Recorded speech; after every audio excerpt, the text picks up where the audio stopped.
We're now joined by Mr. Bill Scott, first head football coach in McLean County High School history, and after tonight, the namesake for what will be now known as Scott Hood Field at Paulsen Stadium. Coach, how are you doing? Doing well, doing extremely well. So we're excited to have you here tonight, and we're just going to jump right into it really quick. Okay. But the first question, what does it mean to you to have your name attached to this field that you literally helped build? Well, a lot of it is the timing. In life, you don't have the choice of when you're here. And the timing and the situation of it and meeting the people, people do not realize how much this community itself put out to have a football program. And I'm not going to mention too many names because then I'll get people left out. But Darvish Snodgrass was the key to the school system. And we had many people contribute outside the school system, especially in later years, Clint Paulsen, who of course was around many of the programs at McLean County for many years and gave substantial financial materials and money that people are not aware of.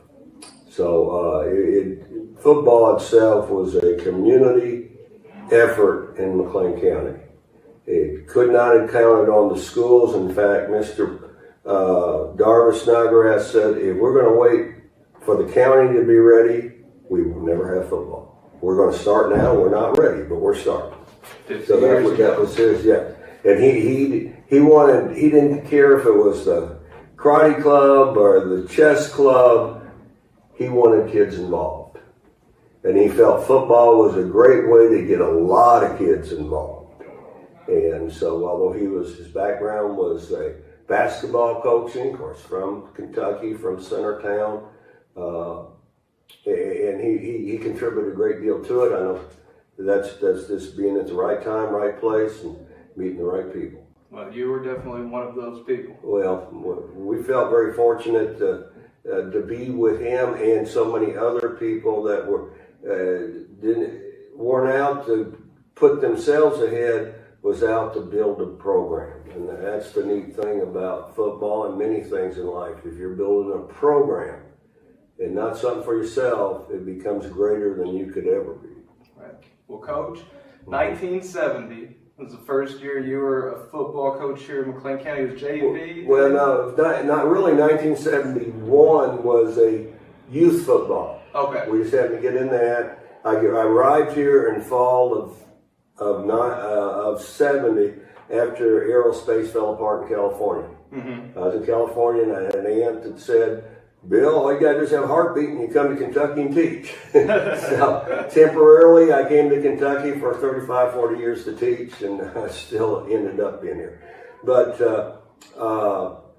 so in 1972, we had the first true team. It was a freshman-sophomore team. We practiced at Livermore. I taught at Sacramento, and I drove the bus from Sacramento to Calhoun, picked up kids at Calhoun, got to Livermore. Half the time the bus wouldn't start, so we parked it on a hill, pushed it down the hill to get started, going back to Sacramento, and we did that first season. That's awesome. I love that. And we played at Livermore baseball field. That was their football field. Sure was. That's awesome. So many memories I know. Right. And then the next year, real quick, when we went on our first JV official, 72, we went to Reedland. Mm-hmm. First game ever. Paducah, right? Yeah, mm-hmm. Paducah, one of the many schools that's now McCracken County. Right. Mm-hmm. And we got there late because the brakes locked up, but Terry Ewell, his dad had to be a mechanic, and he got them fixed, and we're still back on the road about half an hour late. And we get to the field, and Darvish knows the principal at Reedland. And the principal comes up to Darvish and says, well, we're not going to play today. And Darvish looks at him and says, well, we're only half an hour late. What's the problem? He said, see that big 74 over there? Yeah, what about him? Well, we just not going to play against a guy that size. And Darvish said, have you ever seen him play? No, never seen him play. You ain't got a thing to worry about. And the game ended up 0-0. Wow. So that's awesome. And then for the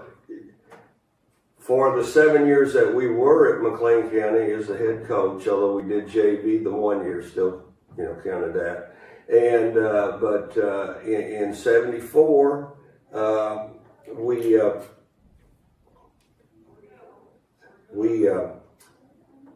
had to go to Hancock, and it had already been some problems with Hancock in the JV games that we played them. Mm-hmm. So, and they started football same year we did, 72. They started 72.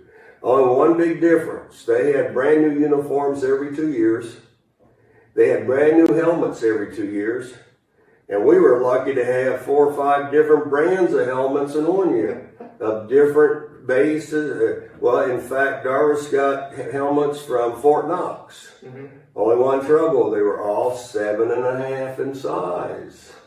So you never seen so much, and that was before duct tape, so we had electrical tape to tape them up and make them fit better. But anyway, Hancock County became our biggest rival, and in '74 we got there and we had won 1 game, maybe 2, and they were 8-2. Okay. And they are honoring their field. They're dedicating their field that year because it's the first real full year that they're playing on their field there at Hancock.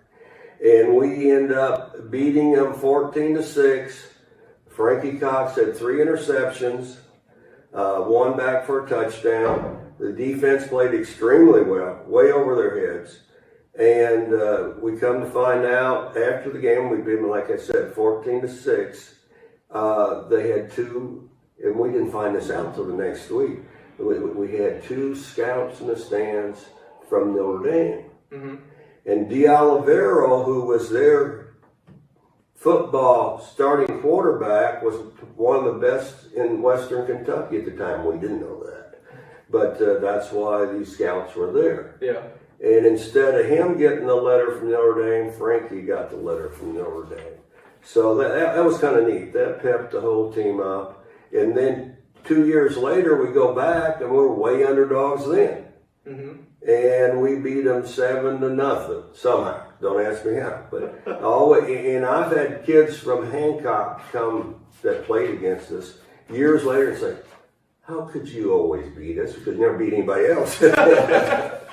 So I don't know, but that was just the kids always just took it very, very personal. And of course, to tell you one little quick story of the first game, we get ready to get on the bus. We're all hyped up and we've won and all this. The police won't let us leave. Oh, what's the problem? And we find out, the principal comes out, well, somebody stole all the pictures up on the wall. What pictures? Well, they had pictures of them beating us the year before, and they're all on the wall. Well, they're not on the wall now. So we had no clue what it was. And so eventually one of the officials comes out of the dressing room that they were dressing in and said, "There's all kinds of pictures in this dressing room. What are they all about?" And come to find out, our band had put them in that dressing room. And so, and the football team was getting blamed for them. So we did get finally to go home. But you just never know about them kind of days. It was very different, very interesting. That's great. Mm-hmm. Coach, I got one more question for you. And so tonight being the 50th anniversary team, the 50th anniversary football team, what does this mean to you? Seeing all of these players that you've coached, the programs that you've fostered over the years, what does it mean to you a night like tonight? Well, it's something you really can't put in words. And it's something you think over the years, how did we get from game to game? Very little money in the first few years. If the state would have known our poor equipment we had, we maybe wouldn't even been able to play then. But just through the tenacity of a farm community, which we never could underrate that, because many of the kids came straight off farms, didn't have to be climatized like they do today. They came out of the tobacco patch or the hayfield. In fact, we had 3 or 4 that would take showers to go to practice. And I would tell kids 20 years later, hey, our guys had to take showers to clean up to come to practice. And, where are you coming from? What world's that? So football is a very special sport that you can't explain unless you play. It's as simple as that. You can look outside in, but if you've never been there, it's very hard to put yourself in the place of that. And I've been blessed with so many different kids, and I've had a couple come up years later and said, boy, Coach, I'm glad you talked me into playing football. Otherwise, I would have never done it. And that's the thing today, to ask if you're in doubt.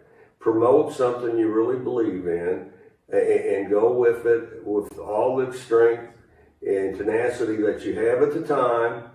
Try to keep your family in the plan, which I've been very blessed with my wife enjoying football games, or at least she says she does. And I think she knew she was the most watched football person in McLean County at one time, and both our kids really enjoyed football, and I believe our daughter, if it was possible, she would have played. In fact, I think she enjoys football more than our son does, but that's another story for another day. But anyway, we've been blessed with our family, blessed with the football family. And Coach Wagner today has seemed to really be taking this to another level. And I think he respects, with his dad being a coach, he respects the history of our county, plus trying to promote and make it better. And we didn't have the greatest records, but we had some of the greatest kids. And that's the way I've always looked at it. And of course, some of them kids now are getting kind of old. But we're still the greatest of friends, no matter if they won, lost, or tied. And we did tie one time. So anyway, anything else we need to cover? No, Coach, I really appreciate you taking the time to talk with me. It's an honor to do it. That's one thing I can always do is talk. I don't know if talk about the right things, but talk. I can listen to you talk all day. Okay. And I've cherished our friendship. It started out I really appreciate you it. taking our team pictures when I was in T-ball. You coached me when I was in middle school, and now I truly cherish our friendship, Coach. Right. Well, and let me be the first to congratulate you tonight. Right. Thank you. It could be more deserving. And Bradley, for what Bradley went through, came out to be a great young man. Yeah. And we have great respect for Bradley and what he's trying to do and what he is doing. Let's put it that way. And I do hope, though, that tonight we're on the winning end of this thing with Bradley. Oh, yeah, true. Well, yeah, definitely. I mean, when the game starts, things cease, and then it picks back up afterwards as far as friendship and ideals and everything. But you want to play the best within reason. Yes. Within reason. You don't want to annihilate your kids by playing way, way, way over your head, but you want to be competitive, and that makes you better. Absolutely. Well, Coach, thank you so much. Thank you. Really appreciate it, Heath. Surely do. Take care now, y'all.